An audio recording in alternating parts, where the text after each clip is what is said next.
a little bit of drugs, a little bit of sex, and a little bit of political satire. Oh man. This is just, that's the stew, Ronnie. He's doing this hand motion. That's the stew. He's doing a hand motion that's very disgusting. Oh, that's the stew right there. Welcome to 30 fucking years, a special podcast miniseries celebrating 30 fucking years of The Daily Show. I'm Jordan Klepper. And I'm Ronny Chieng. We're here to talk about That's a Really Long... Oh, I already messed it up. And I'm Ronny Chieng. We're here to talk about how that's a really long time for a TV show to exist and revisit some of our favorite moments and segments. Right. Are we gonna call it the fact that you are wearing sunglasses? Yeah. And a suit? Yeah. Just trying to dress up for this audio medium. It feels like Comics Unleashed in here. Okay, I'll take off the sunglasses.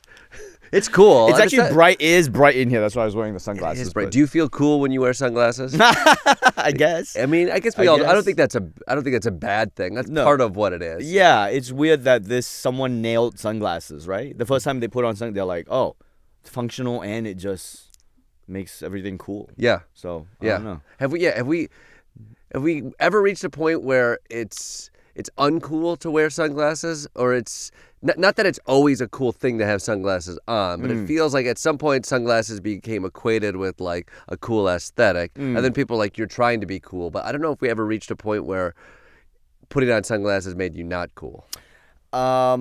It's weird because the uncool one is when you wear Oakleys in a truck. Yeah. Well, with like a Under Armour t-shirt who's probably sponsoring this podcast or something, but so there is a way where it looks tacky, but even then you can't deny that putting on the Oakleys makes that tackiness like 10% more stylish. You're right. You know what I mean? So you have a criticism around the style of glasses. An Oakley or a wraparound in and of itself is an aesthetic, but probably if you're going for that aesthetic, there's no way to get there faster than putting on the wraparound. Yes, correct. Yes. 30 fucking years of this. Can you believe it? Of this kind of banter. You can just see why this kind of stuff. I can't believe it. I feel like this show has outlasted America.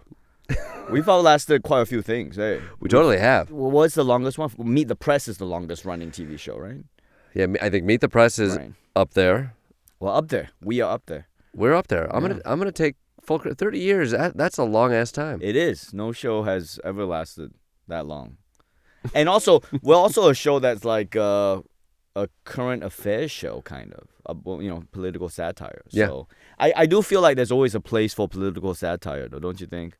I always think, I do think like satire is a part of every cultural moment and movement. Yeah. Televised satire is a newer phenomenon in the history. Jonathan Swift wasn't doing televised satire, but he would have. Right. Mark Twain would have. Mark Twain would have.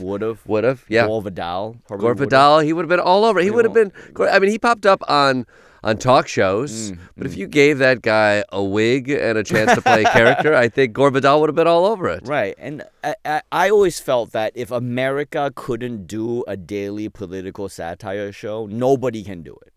You know what I mean? Like, if this is the country that has the most freedom of speech, the most money entertainment, the most comedy infrastructure, nurturing writers and comedians, and we have the craziest politics. Yes. If those four things doesn't combine to form a daily political satire show, if this isn't a country that can do it, then no one can do it. I think satire is almost a responsibility of like the American comedian. Sure. I think our American society is full of all of these things swarming into it, with the freedoms that we have and the power that we have, the capitalism that we have. You're swimming in it. So it's like, I think like... But don't discount the freedom of speech that we have as well. That's, I think a lot of Americans don't understand that this show is able to exist because of strong freedom of speech protections that most other countries don't have. Yeah, I know. Bassem Youssef used to come on the show and would talk about that a few years back, and you see, the freedoms that we have in America and the ways in which we express. You don't need Bassem Youssef. You got me. I'll tell you that. Just saying, some people have lived it a little bit harder than you, Ronny Chieng. You know how I live? But why don't you talk about how you first encountered The Daily Show? So I was a fan from... A press question you've been asked 50,000 times. You know what? But it's from you, and so I respect it. You, I'll answer you. Actually try to answer it this time. I'm going to... Exactly, yes. I'm not going to... It's a podcast, so I can talk for 100 minutes, and it'll be fine.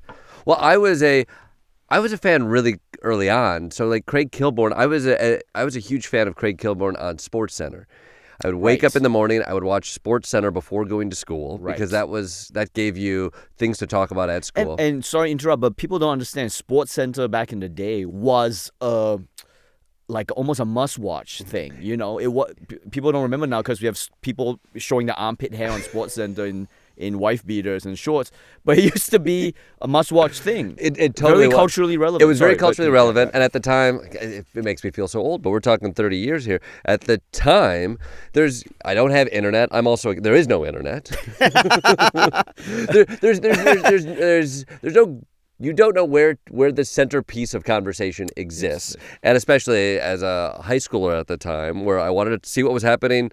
What happened last night? What did I miss? I'm not reading the papers. What's the Sports zeitgeist? Center's exactly, and also Sports Center was had such a funny sense of humor. Yes. Their hosts were very tongue-in-cheek. Yeah. They were very playful and funny and had a really comic sensibility. And Craig Kilborn was one of those. Yeah. And he was so funny. And I loved his Keith Olbermann was one of them. Keith Olbermann was one. Yeah. He became a literal news talk show host. Yeah, it's really interesting watching how those guys kind of like what they evolved into because it was such a it was a cultural touchstone. I mean, it still is, but it was you were totally right. And it was a comedic touchstone at the time. Yes, and so when Craig Kilborn got the Comedy Central job, I liked Comedy Central. I watched Whose Line Is It Anyway all the time. Yes.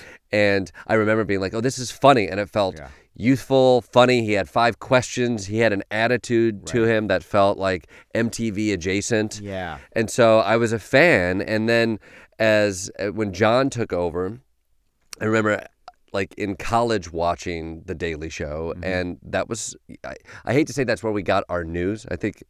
I'm sure you get that compliment from people all the time. The Daily Show, it's where I get my news, which I think is a complicated thing to hear. Please don't. Please don't. So much, That's what I was like. I'm glad, take it and then go seek out news. That's what I'm wishing upon it all. Yeah. But I like John. I was like, I trust this guy. He's funny. I know where he's coming from. High likability. He has high likability. I trust him. I always think this is a benefit of The Daily Show when people say, I get your news from that. And you're like, why do people? Well, comedy is one thing, but also all information sources have bias, and you knew from the get-go what John's bias was, which is like he's trying to make jokes, he's calling out bullshit, and you might not always agree with what he's saying, but you understand where he's coming from. Right. And then I loved the correspondence. It was just so funny with the Colberts and everybody at that time. So and you actually were there the first couple years of John, so you saw that evolution. I saw it, and I think my relationship to TV at that time is like the Kilborn stuff was I think a middle school era and into high school, and college was the time where I think I was sort of awakening to the world around. Right. And sexually I was sexually too. You know, let me tell you guys, a little bit of drugs, a little bit of sex, and a little bit of political satire. I was oh man, this is just that's the stew, Ronnie. He's doing this hand motion. Stew. He's doing a hand motion that's very disgusting. Oh, that's the stew right there. But I loved it. I mean, it really did have. Like we nerd out about comedy all the time. Lightning in a bottle. It was lightning in a bottle. And it's so funny. I think I forget. It's really fun. We're going to talk about some clips later, but it's really fun thinking about it. Like, yes, the politics, and we're also dealing with like Iraq War and all of this happening. So there's a need to be like, what's happening in the world around us, and who's calling out the bullshit that is there that I sense. And The Daily Show is doing that, and also. These correspondents at the time were so fucking funny, and I'm like developing my comedic voice. I'm getting interested in Monty Python, other forms of like British satire and just comedy, sketch comedy. I loved The State on MTV, Kids in the Hall. Like you're starting to like digest these worldviews and also form a taste. Exactly. And The Daily Show was very important at that point because it felt smart, edgy, and silly. And different. No one was doing it. Nobody was doing it. No one was doing that style of satire. I think. That's with the field pieces specifically. The field pieces were so new, and at that time also like they were. It's a news satire. They were making fun of the news that we are ingesting, and also to speak to the fact that like 24-hour news was a newer phenomenon. So as a public, we're seeing these formats in our eyes 24 hours a day, and it's starting to shape the way we have conversations. And here's The Daily Show making fun of that in a very alt comedy way. Yes, our comedy way. And I started seeing sketch comedy in Chicago in the Second City, and a lot of those guys came from that as well. Yes. So starting to like connect those. So for me, putting my head back 30 years, 25 years, 20 years ago, it was like my gigantic, large forehead. Yeah. This was an incredibly important show for me in developing that taste. Right. Yeah. Yeah. I'm a couple years behind you. So I'm born in '85. So I've encountered a Daily Show. I was in Australia, and it kind of crossed my radar in university. So it was around early 2000s, and that was when it started. I can't even remember how it first crossed my path, but I do remember when it was in full force. And I would pirate it on torrent just to watch it. So I would pirate the episodes on BitTorrent. How do you hear about it in Australia? I cannot remember. I just know it was just like it was a cultural phenomenon. So it was in the zeitgeist. So people are talking about it, like Yeah, friends or yeah. people around there. Yeah, and like you said, it wasn't really on the internet. Because the internet wasn't what it is right now. So it to watch it, I had to go pirate episodes, literally download illegally, and I would watch it, and then I'll watch Colbert afterwards. I would pirate it both and then watch both back to back, and pretend I had cable, and in college, and they were talking about the news, and they were making it funny, and when I came on, it was already the kind of post that 9/11 period of Daily Show, so I didn't see what you saw, the Kilborn transition to Jon Stewart era, which I've actually gone back to watch the archives of Jon Stewart's first 2 years at The Daily Show. Yeah. Man, the show is very different. You can see that they're trying to figure it out. The pace is a lot slower. It's less, as you said, it became more mass media criticism. But at the start, it wasn't. At the start, it was more kind of news and making fun of the news, and the guests would be in the middle. I don't know if you remember this. Were they really? In the first season of Jon Stewart's Daily Show, George Clooney comes on in Act 2. And then they have him for 2 minutes because we're not putting this on the internet, so we have to tape whatever we use. So George Clooney is freaking there, and they're talking, and then okay, we gotta go see you, George Clooney, and then they go back to this Act 3, which is another segment. So it's just a different show. Their access to also news clips was severely limited, and I'm not versed well enough, but talking to the editors and some of the people who were here forever, like the feeds with which they were able to get like stories from, it's like they had like a finite number of AP stories that you could make stories out of. You're at the mercy of it. You're at the mercy of it. We have 6 clips about these things. That's what we're talking yeah. about. Like that technology grew with the show as well. Yes. So the pace started to shift. Right. Oh, the show grew with the technology as well. Yeah. And so I would watch it in university, and that was kind of I was always following U.S. politics anyway. I was the guy who was always listening to Meet the Press and watching The West Wing and whatever. And so The Daily Show fit perfectly into that subculture of U.S. political junkie, nerd or whatever. And then I remember I would go back to Singapore on vacation where I lived, because I was in Australia for college. I would go back to Singapore on vacation, and they would show the Daily Show international version, which I don't know if you guys remember. John would do an international version, which hilariously I found out after joining the show that he hated doing. Where he would make fun of the international news once a week. I only remember, I never saw it, but I remember when I got hired, I think they were still doing it like once a week. I was always confused because it was always like tagged onto a taping, and it was like, all right, now I'm going to do these specific jokes. Yes. I don't believe there was an audience. I think it happened at rehearsal. Oh, maybe. I can't. I remember the international version of The Daily Show because that's what we got in Singapore. And hilariously, we got it on CNN. So I would go and I'll watch on CNN The Daily Show. Obviously, they bought the rights to it in Singapore, and so they'll show it. It'll be the normal Daily Show, and then be like, here's the international version, and then they would do some jokes at the end. And it seemed funny to me. It was cool that they did an international version. I'm like, oh, this is cool.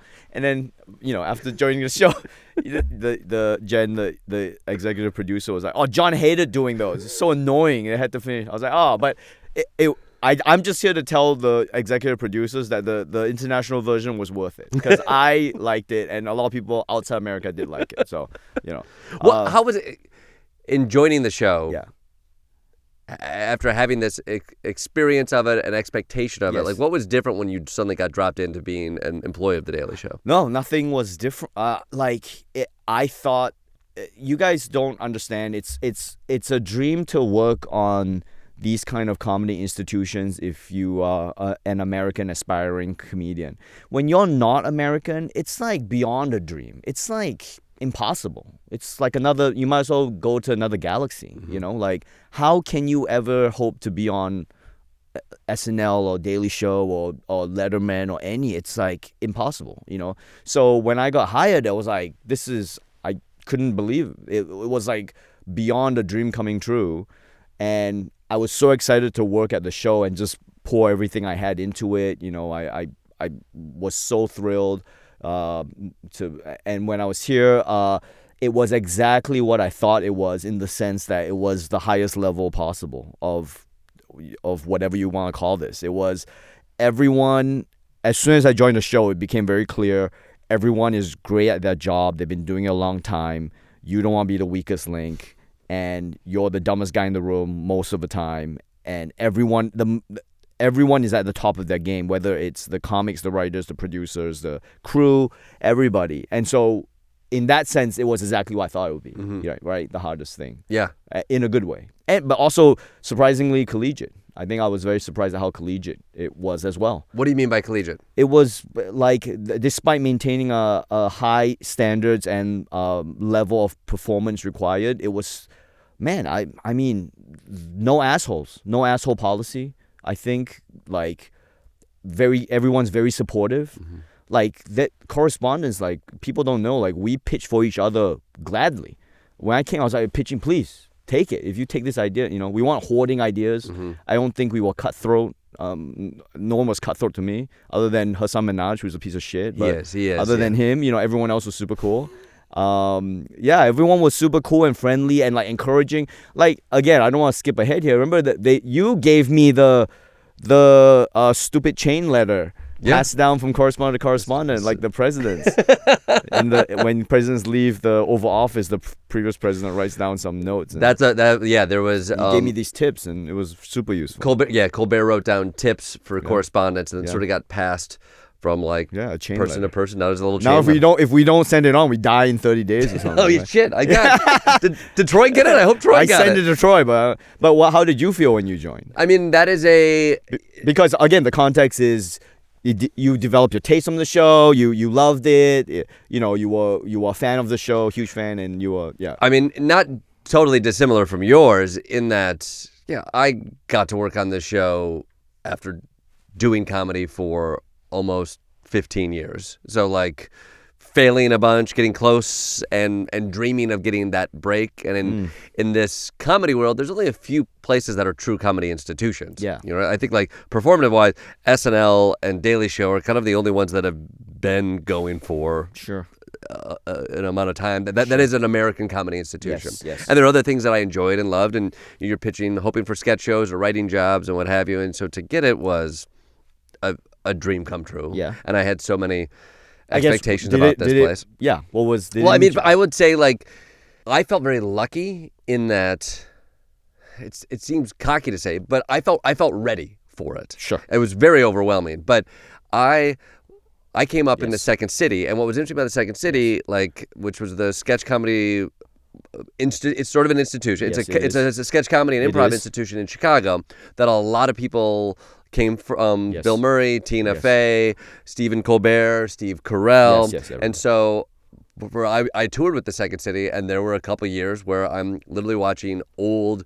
I love studying old comedy. We talk about old comedy all the time, and I would study old improv sets and sketch comedy sets of Stephen Colbert and Steve Carell and Tina Fey and John Glazer and Adam McKay and amazing comedic minds. And part of the job at Second City was to study it, learn it, and then perform those scenes, but bring your own spin to it and do your own thing. And so I loved studying it, and then it was really fun to watch some of these people make their way onto The Daily Show. In fact, I got advice when I got like the call that I was going to do the final round of auditions.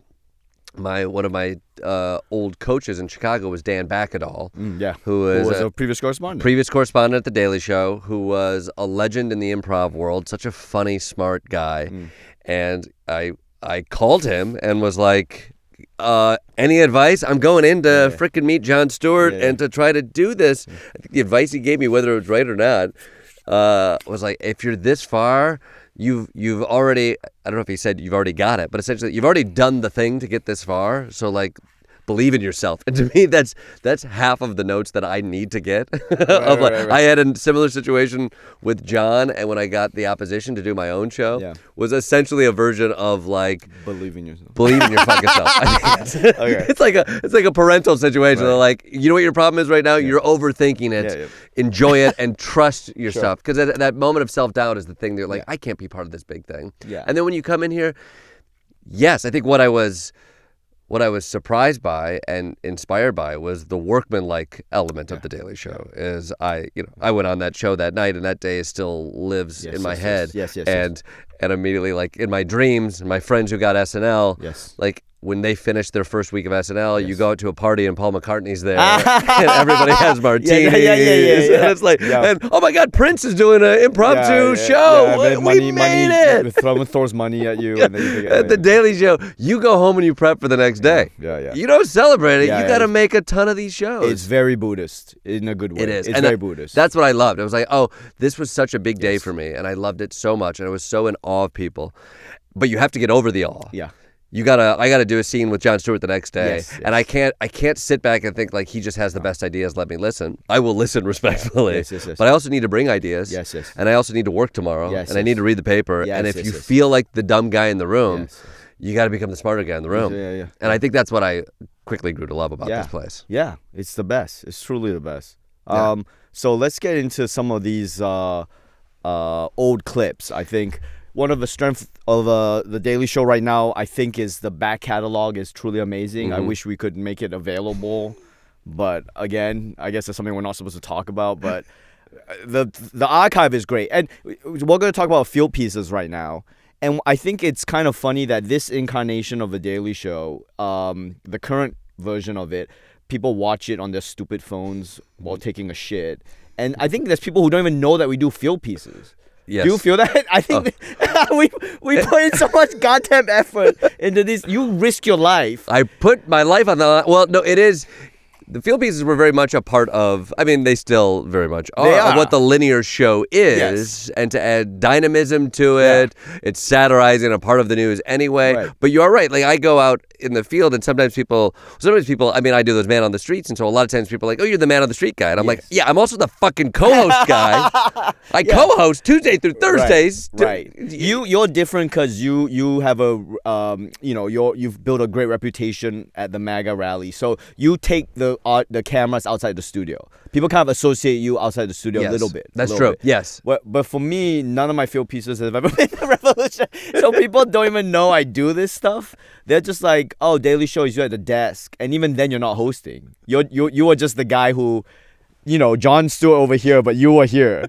So they think John's on your right when you're doing the Daily Show. You're the guy. You're the green screen guy. Yeah, you're the green screen guy. I'm a very dynamic performer on all of these levels. So newsflash, we do field pieces where we go out of the studio, risk life and limb. Hassan Minhaj, this is the terrible one of the worst correspondents on the Daily Show. He actually told me, not even Asif Manvi, way better Indian correspondent than Hassan Minhaj. Terrible, self-entitled, just self-righteous. Anyway, Hassan said that he told me field pieces, he thought of them as, if you think of each field piece as an indie film, that you'll have a better time doing it. And I was like, man, what a genius framing. These field pieces are independent films. They're 5-minute short films. Yeah. And there's a beginning, middle, end, and you're out there and you got to make the scenes connect, and there's such a fun art to them. Yes. And it was one of my favorite parts of the show. And I think it has evolved, and we can talk about the ways in which it's evolved and changed, and the style has changed. Yeah. As a early fan of the show, it was all of the segments. I loved John's monologues, which have also evolved in the way in which they're told. Yes. And the desk segments, but the field pieces always had, like, they were, at the time when they were originally there, they were just making fun of the news that you saw, and brought such stupidity to such an art form. Yes. And again, we can't emphasize enough that these were parodying something you would see on the news all the time, or satirizing. Yeah. Or whatever. You always yell at me about the difference between parody and satire. I mean, you want to get into it, Ronny Chieng? No, we don't need to get into it. But my point is that you're satirizing the form. We're looking at the form. We're not using the form to have fun. We're using the form to comment on the form, Ronny Chieng. But my point is that there was a context to these. Yes. There was a context and culture to these field pieces. So let's look at the first one. This is correspondent, one of the greats, Brian Unger. It's called In the Belly of the Mouse. And Brian Unger visits a man addicted to Disney. This is 1998. Tell me about your first wife. We had our honeymoon at Disney, but after a while I got tired of it. Tell me about your second wife. Basically the same thing. She got tired of going to Disney all the time. Tell me about your third wife. Same thing over and over. She got tired of going to Disney. Tell me about your fourth wife. Same thing, but now we got a kid involved and a couple more trips, but she eventually got tired of it too. Tell me about your fifth wife. Another kid involved, but she got tired of it totally. Yeah. Tell me about your sixth wife. That one's working out good.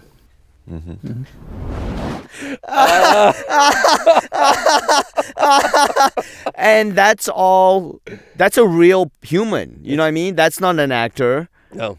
Brian Unger is obviously he's a comedian on The Daily Show. I mean, news journalist who was on The Daily Show, actual journalist. But I'm saying the guy he's interviewing, that's not a paid actor. That's a real human being. A real person. And that story is that man story. was a Disney adult who was obsessed with Disney, spent almost like $500,000 on Disney stuff. Yes. And he's treating him like an addict. Yes. You're right. That was the angle. Sorry. Yes. That's the angle for that was what the he's angle going for at piece was this guy who was addicted to Disney and they were interviewing him as though he was addicted to meth. Yes. And talking to him. Yeah. So that is a perfect comedic moment. Oh. It's beautifully put. You couldn't write it any better. Yes. It's one take. It's beautifully played. Yes. It tells you everything about this character he's interviewing. That's a little piece of comedy. One perfection. take, perfect word economy, super funny. The concept premise is funny. The whole thing. Yeah. The reaction is funny. Everyone plays it straight. So that to me is kind of what you're kind of aiming for in every field piece, right? That vibe. Not necessarily that sequence of events or that joke style, but that feeling. That feeling of this is a real person and you're there with him and it's just insane. Yes, moments that can yes. How do you bring out what is interesting and compelling about it? How do you stay real in your reaction to them? Yeah. And find what the comedy is. I think a detail, but you said it. Brian Unger came to The Daily Show from news. Right. He was a straight journalist. Sure. Then getting to play the role of a satirical journalist. And he was. I remember seeing him when I was young, watching it, and he's 7% more than you would see a normal journalist, if that. It's almost imperceptible him playing the comedy, right? But the framing of the comedy is so specific and well done. Like he almost set the template of what a correspondent in the field should be or was, right? Like you see that, you're like, oh, you do this, you do it deadpan, you do it serious, and there's ways to play around with that. But you watch it, you're like, oh, if you find the right story, and that's also a booking thing too, right? Like you find The Daily Show did a lot of the like crazy weird person stories in the early years. Not that we don't do those, but that was sort of a thing of like, this is a wild, crazy story that wouldn't be on the news. How do we make that rise to the importance of something that would be? Exactly. And that framing will make it funny. All your job is to just not laugh and to be real in that space. Yeah, I can't believe he held it together. And also, kudos to Brian Unger. Like you said, like we meet a ton of news journalists who all think that they are comedians. None of them are. Mm-hmm. That Brian Unger is. He nailed it on that. Yeah. So funny. All right. Speaking of funny. Here's one that I think about a lot. Like this lives rent free, as the kids would say. Well, it's like The Daily Show has a lot of success as an institution, and you and I both go on the road a lot, and people I'm sure ask you, they ask me about the important things of political satire. But also, there's just times where it's so dumb. It's just silly. And it's fun. It's so fun and so playful and smart. I do think like the framing, I think that some of the best satire is in the execution of a dumb premise. It sounds so forget the pretension of it. I already name dropped Jonathan Swift, and I think that is already please. is. Drop the knowledge. These idiots. But need like to hear. the idea of like, isn't that famous essay about how about writing about how we should eat children because it's the smartest thing to do. So like you come up with a silly idea and you treat it seriously, and it comments on a larger idea. Yes. And I think that's what, when it's genius. That's what it can be great. So you can still live in the silly. Yeah. This is a great Rob Corddry. He had a segment where he took on things like the sun. So he argues his case against the sun with his catchphrase, "Come on," which he uses almost exclusively as the only punchline in the entire piece. With summer fast approaching, everyone's talking about the sun and how great it is.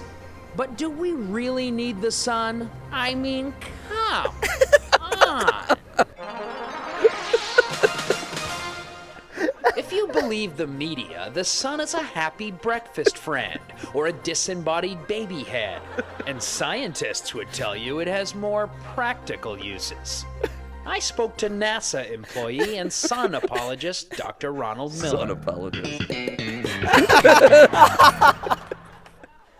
Do we really need the sun? I mean, come on. Well, we just depend on the sun, of course, for light. Come on. Well, the sun is also necessary for plants to grow. I mean, come on. Ultimately, all life on Earth depends on the sun. Excuse me. Hello? Come on. Okay. Okay. Sun apologist. I love and sun apologist.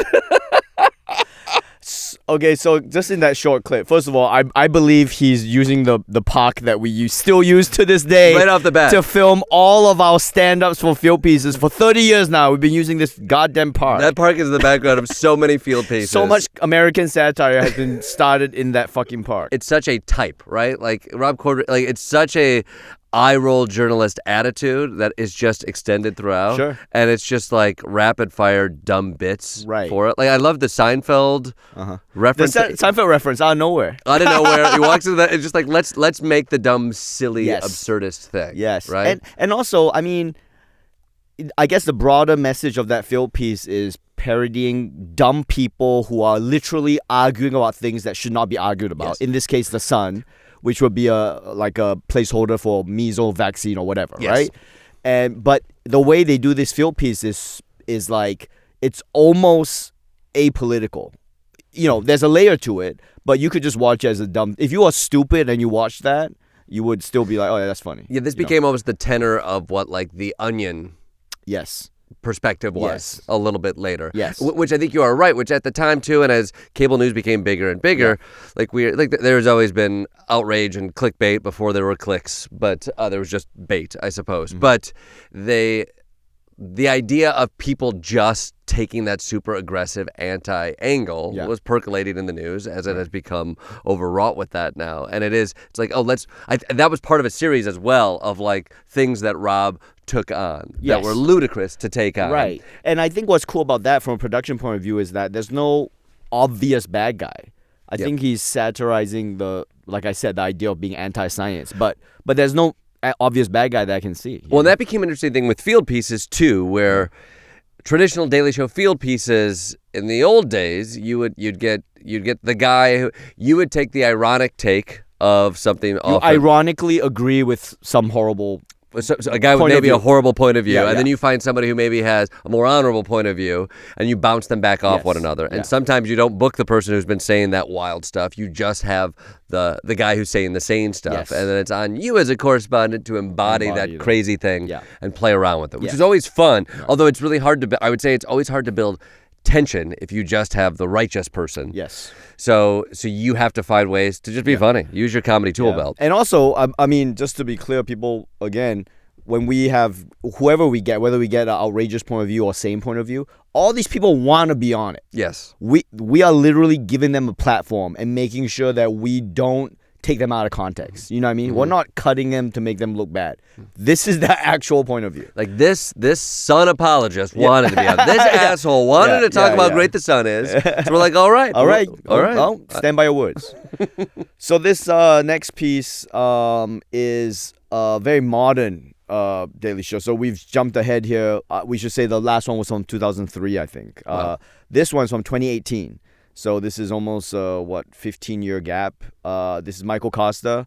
What I found interesting about this is what happened in this. It is a little bit of an unusual field piece because it's almost old school in that he just goes to talk to a person. Mm-hmm. There's no bouncing people back and forth. It's like old school in the sense that he's just talking to an interesting character who did something interesting. This is called Thank Me Later. It's a Thank Me Later segment. It's called Costa on the Constitution. Michael Costa talks to a man that got a constitutional amendment ratified. It all started in 1982 with a college paper that I wrote. I found a book in the library that showed amendments that Congress had approved, but which not enough state legislatures had ratified. And I found this one from 1789. Wait. You're an undergrad. Yes, a sophomore. You're a sophomore who realized that this amendment, which was introduced in 1789, was still available to be ratified. Yes, March of 1982, during spring break. During spring break, no when less. I'm at the wet t-shirt contest in Cancun, you're realizing that an amendment can still be ratified in the U.S. Constitution. Yes. So much to like in that. One, I thought it'd be nice to, we keep looking to history, which is cool, but the last 10 years, we've, there's some pretty cool field pieces as well. Yeah. Interestingly, again, this is a field piece with one subject who's an interesting man, which is a bit of a very old school thing that the Daily Show kind of stopped doing. Yeah. Usually we have 2 points of views. Interesting story and also like a great character on camera. Great too. character on camera. And then we use reenactments in that, which people on audio probably couldn't see, but John Hodgman, another correspondent. Getting him his contributor. healthcare, which is good. Yeah. Hodgman his healthcare. He needs it. So we one style of doing field pieces was, as someone's describing something they did, we reenact it, and I think as the cameras got cheaper or whatever, we were able to do that more, Yeah, there's an interesting, I remember coming into Daily Show end of John era, first when before Trevor, the pieces continued to evolve and sort of reflect what other news pieces were doing, and sometimes it felt like it was like satirizing local news pieces, what field pieces looked like. Then it felt a little bit more like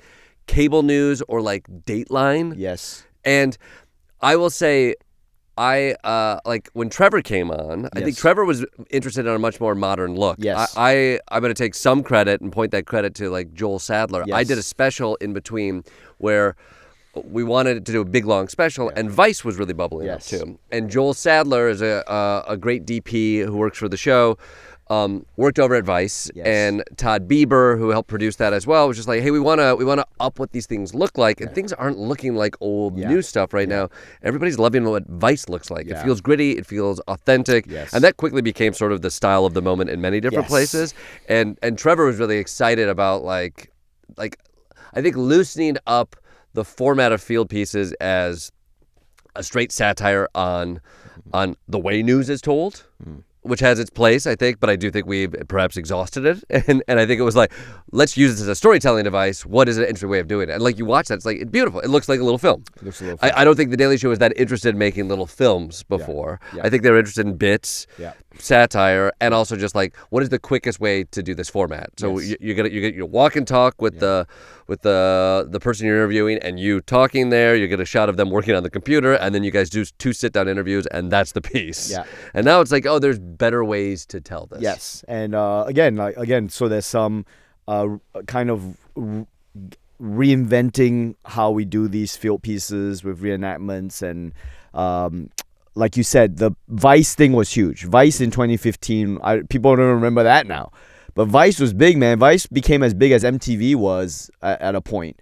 And so, again, we were all trying to get the Vice look, which is a lot of video portraits and a lot of like on slides and, anyway. So that was the news that was how people were getting their news of the day almost. Because Vice at that time, they were like interviewing like drug cartel bosses in Mexico or wherever.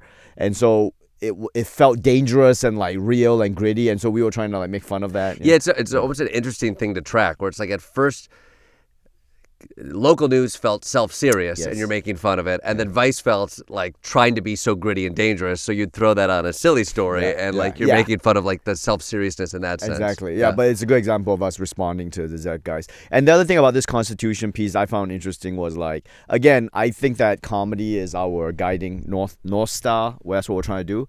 Sometimes you actually learn something. This guy managed to amend the U.S. Constitution. Yeah. So, not for nothing, but... Well, and I think a smart move from a production standpoint, too. The reenactments then also broke out of the reenactment and had some meta jokes for Hodgman to play around with. Yes. Like, just ways to kind of like...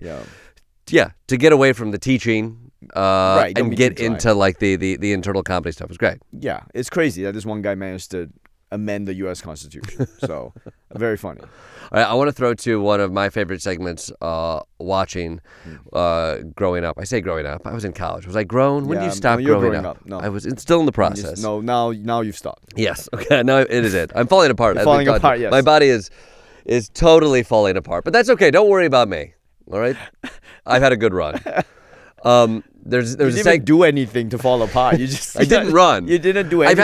I've had a good meander is what I've had. I've had a meander, and then I hurt my foot, and then it's been pretty downhill for the last couple of years. Guys, it's tough. Let me tell you. I've been seeing every season. I see you. This guy is not doing well. Guys, don't pity me. All right, but if you do have if you have foot pain solutions, let me know, or ways to get your bad cholesterol down. I'm all ears.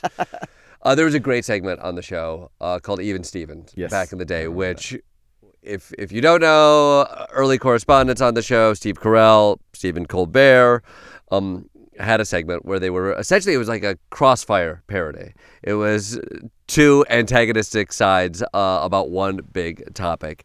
And I loved this. I would cackle at this segment, and I think it's such a great example of what they both do so well. So I think we're going to watch this. This was an Even Stephen, where Stephen Colbert and Steve Carell debate the death tax from 2002. Is the death tax good for America? Yes. No. Yesterday, I was beside myself with joy over last week's vote by the Senate to retain the death tax. It's a big revenue generator that affects only the nation's wealthiest 1%. It sends a powerful social message that even the children of the very rich must make their own way in the world. But more than that, in the same way that taxes on smoking discourage smoking and taxes on drinking discourage drinking, hopefully this death tax will keep people from dying. It is a filthy habit and it has to stop. But I suppose you and your fat cat friends in Washington won't be happy till everybody's dead. Crazy that those two guys were on the show at the same time, It's so crazy. So funny. I think I remember, again, I watched old videos of Steve Carell back in Chicago and Stephen Colbert. When I was shocked by Steve Carell, you'd watch these videos, and in the old days, you'd have to do similar scenes with similar lines. You try to add your own thing to it. And Steve Carell could pull laughs out of nothing. Right, yes. Such a good actor. Yes. But there were just pauses and spaces that only Steve Carell could find. Yes. And I you'd watch these videos like, how does he do this? Yes. And then watching these Even Stevens, like, I mean, every time he does the extended yes or what have you is so very funny to me. But such interesting like gravitas and silliness and playfulness. And that one too goes on. If you can watch the whole clip, it's so funny. Like it goes on to debate the pros and cons of it all, and then ends with them. It gets to a very funny dark place where they essentially plot the murder of Stephen's father-in-law. So it goes to such a wild place. But again, another great example of, like, I think taking what is happening on the news at the time, which was like crossfire type shows of like, we're just going to be two people who hate each other and going as hard as they can. Set it up. Yep, let's make fun of it. They get to fun, personal, silly places, but the performances are just top notch. You see like Stephen find his Colbert character, like it is in there, and it's so fun and petty and clean. Like, and then Carell is just so committed. It's very clean. It's very clean. The comedy is very clean. I honestly, clean. The word economy and everything. In watching it again today, like I hadn't seen it in a while. Yeah. Frankly, I'm like, knowing how these shows are made and what have you, I'm like, this is performed like they've run it for weeks. Yes. And I'm like, they didn't. We know how this thing is done. I'm sure 2 hours tops. Exactly. But try to figure it out. like the acting chops in that are really and the remarkable. writing and And the other interesting thing, again, this is from 2002, so I guess if you're watching a daily show, you would have knowledge of Crossfire, which was a show where Tucker Carlson and this other guy, I think it was Paul Begala, would yell at each other, conservative and Democrat, and Crossfire. So they're parodying that. But even if you don't know that, you watch this right now, it's funny, first of all. Two, it weirdly holds up because we're back with the political division. So even if you don't know Crossfire per se, you know what they're trying to parody. This idea that two guys that were just going to yell about this thing that we should all not be deaf. We should all be united in with the same thoughts of. But they're like, still trying to make death political. Yeah. Which is, and is relevant today, 100%. They still hold up. There was another one where they're fighting over like Halloween or whatever, and you realize like, oh, Colbert's broken inside because his dad used to punish him. He starts out as a fundamentalist Christian making that argument, which was sort of what was in the ether at the time, and you realize he's just like a hurt boy who never got to go have fun, which was such a fun. It pointed, I think, aspired to give you a little bit of nugget as to like what is actually making these people tick behind these outrageous tirades that they go on. Right, and you've got some perspective on this, but like, when you watch the early versions of The Daily Show with Jon Stewart and, maybe 3 or 4 seasons in, do you feel that it was as divisive as it feels now? Because I always feel The Daily Show was always something that called balls and strikes, more or less, and so do you feel like that, when you watched it as a college kid, did you feel like it was balls and strikes, or do you feel like it was on your team, or, what do you feel? Now, I didn't have a team growing up, and so I think balls and strikes is a great way of calling it. Right. And I will say when there were like defining cultural moments, I would say like the Iraq War, it became not partisan, but like focused on one big thing. Like when I think of it now, I think of like the Trump era that we are in. Right. And I do think like the ethos of the show is like you call bullshit where it is. Yes. And I do think like when when John came back as well, and as Biden was aging, like it was very important for the show to articulate like what everybody fucking saw, which I think became that's where you see where you got critical of media, where you're like, it does feel like media that sees itself as nonpartisan is purposely like not calling out what everybody feels, which is like the age of this candidate here. And our job here is to, and we articulated this, we talked about this. John talked about it, the show talked about it. Like, this is an emotional time. The job is not to articulate a cause that you feel. The job is to put pressure on the bullshit that you see. Yes. All of these parties and these people can stand up for themselves, and it's their job to articulate that point of view. Yeah. And so there's times where we feel so consumed by Trump, but I think that's more a reflection of like it being such a consuming and consequential part of the storyline right now. Yeah. And so the Iraq era for me felt like that as well. I remember watching it and it was like, oh, this doesn't feel like let's weigh Democrats versus Republicans. It feels like a show that's like, this is happening in the world. There's discussions about weapons of mass destruction. Right. There feels like the wool is being pulled over our eyes by an administration. The show is going to keep talking about that because that is the elephant that is in the room. Sure. And this elephant in the room, brought you to your first MAGA rally. First, I'd like to address how we pronounce MAGA differently. Every time you say MAGA on the show, I'm always like, who is right here? Because I go MAGA, and I go MAGA. What is it? But I don't know where authority on this though, so I might have to defer to you. But I don't. Yeah, I go. I think you can say it both ways. Okay. This is 2015. This is kind of landmark. So I just joined the show at this point, 2015.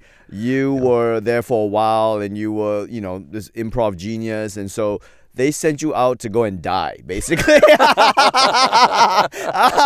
And like, I was down for dying. I was down to go out and die, but I just didn't have the skill that you had to. Like, I would just go and die. You would die, but you would have great clips.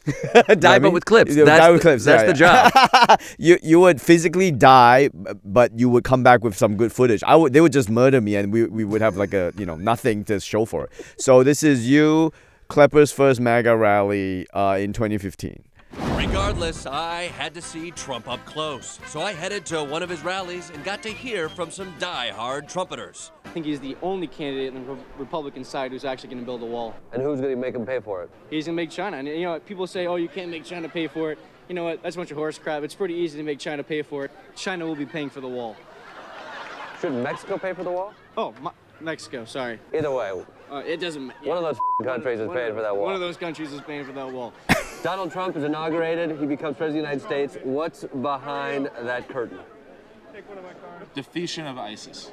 Defeation of ISIS? Yes. What should we do to ISIS? Bomb the out of them. Where officially should we bomb ISIS?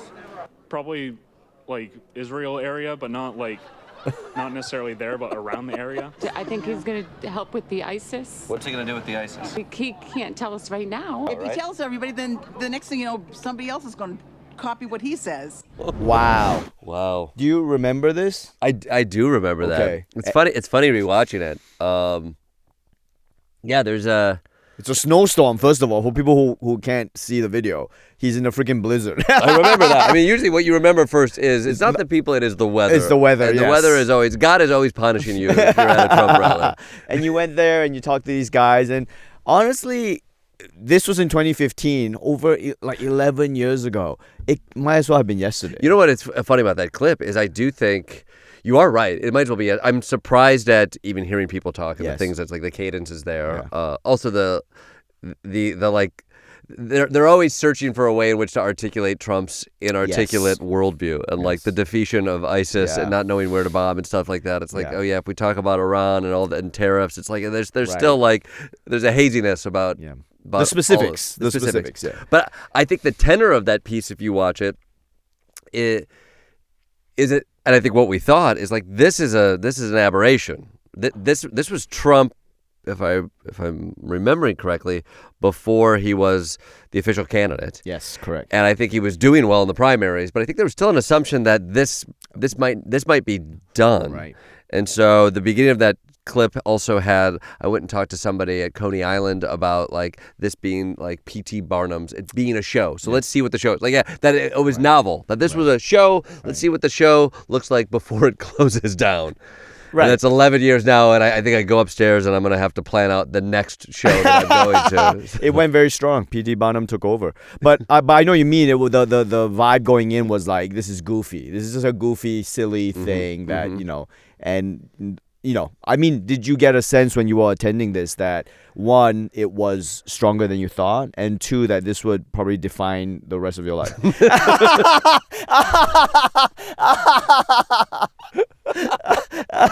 And make you millions and millions of dollars. So much. Yeah. Did you get a sense that this would be the first line in your obituary?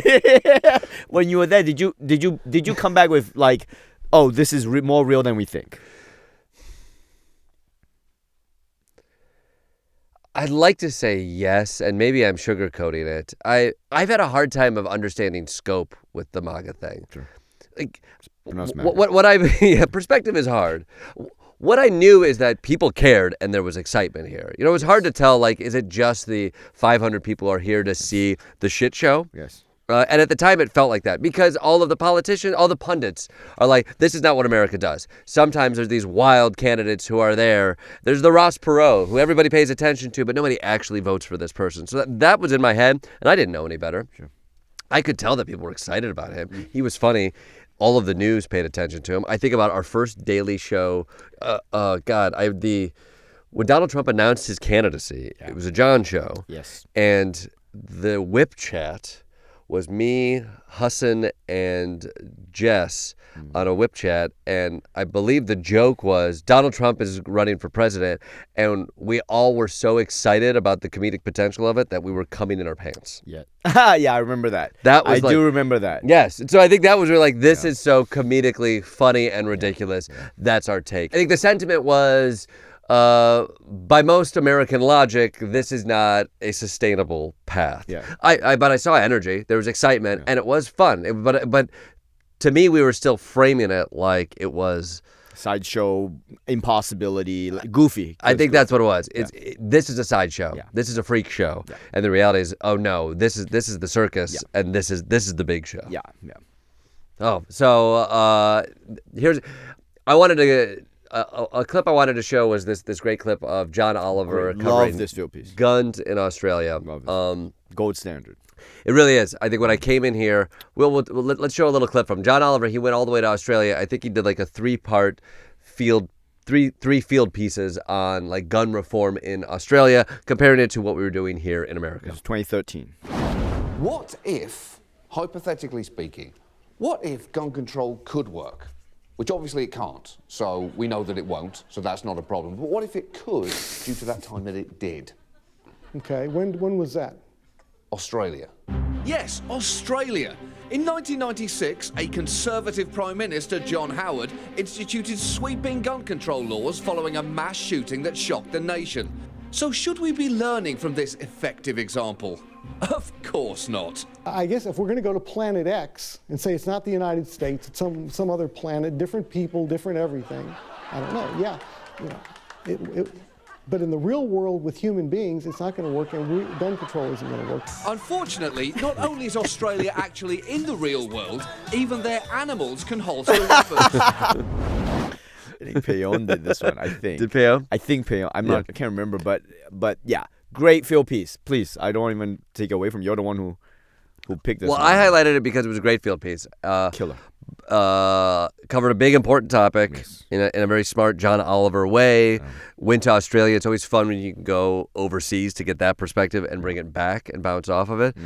My memories of this, beyond it being a great field piece, was when I got hired at The Daily Show. Like those first few weeks, you got to figure out, one, they basically put you in front of a green screen and you have to do a chat. But the wild thing about our job as a correspondent is like you have to do this thing in front of a live studio audience and work with writers and make it funny. But you also do this other thing, which is like fly to a random part of America, sit down in front of an expert who may be sometimes Australia. Yeah. They may be angry or frustrated at you, and you have to sit in that chair and interview them. And quite frankly, I was like, I don't know what that looks like. I've had some experience in the past with interviews and what have you, but when I got to The Daily Show, I watched the raw footage of this interview, which was so helpful because quickly talking to the executive producers here, I was like, I want to learn this job. This job is, like we talked about before, it's a sink or swim thing, and they ask a lot of you at this show. And what's great about that show is you can bring a lot to it. You can do a lot of different things. But it's hard, and you wear a couple different hats when you are a correspondent. So it's like, how do I do this well? And they're like, well, there are some correspondents who really double down on this and do it really well. And I was like, let me watch their tapes. And I watched Sam's tapes, and I watched this Oliver one, and it was really eye-opening to watch. Like, Jason Jones had great was great in the chair. Because there's an art to sitting in that room and doing that interview. Of course, these things get edited down, as all media does, to these moments and what have you. But you have to also navigate sitting in a chair with somebody for sometimes up to an hour.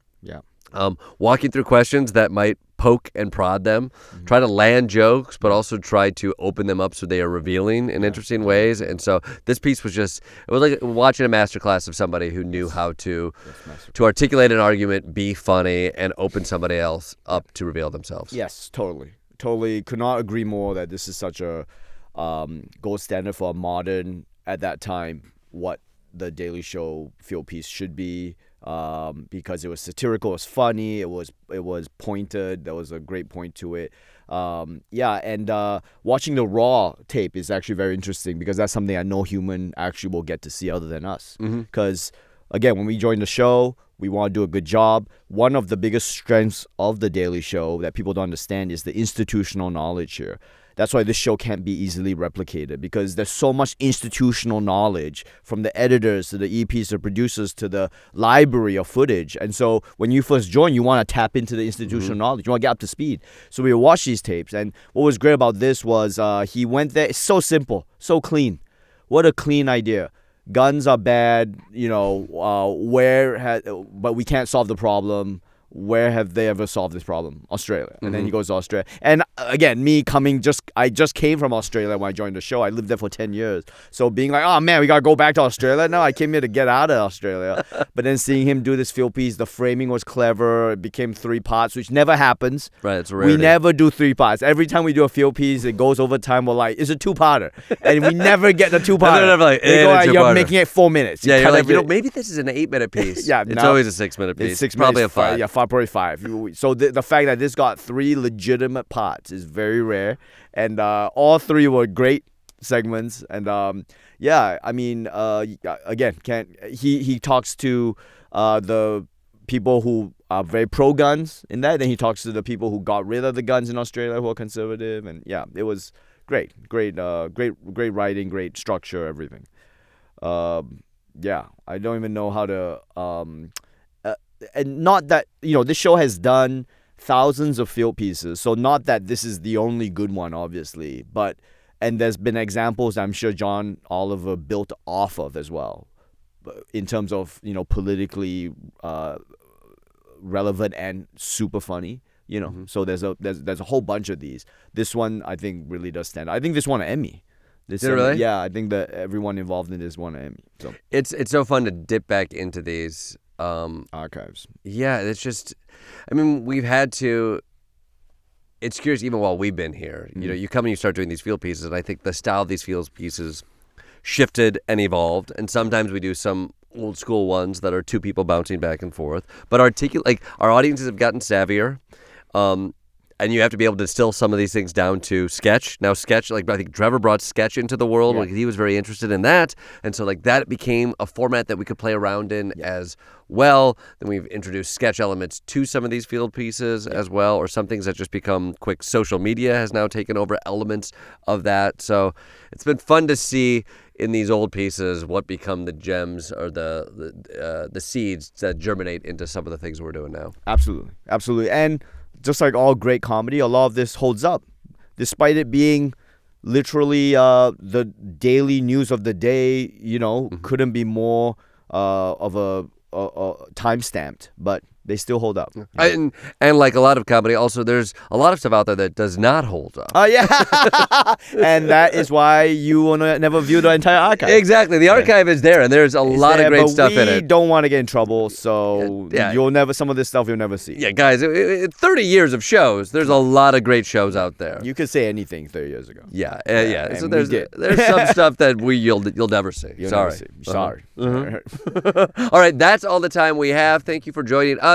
You can catch the next 30 years of The Daily Show starting up again September 8th on Comedy Central, Paramount Plus, and right here in podcast form on The Daily Show, Ears Edition. Thank you, Ronny Chieng. Thank you, Mr. Klepper.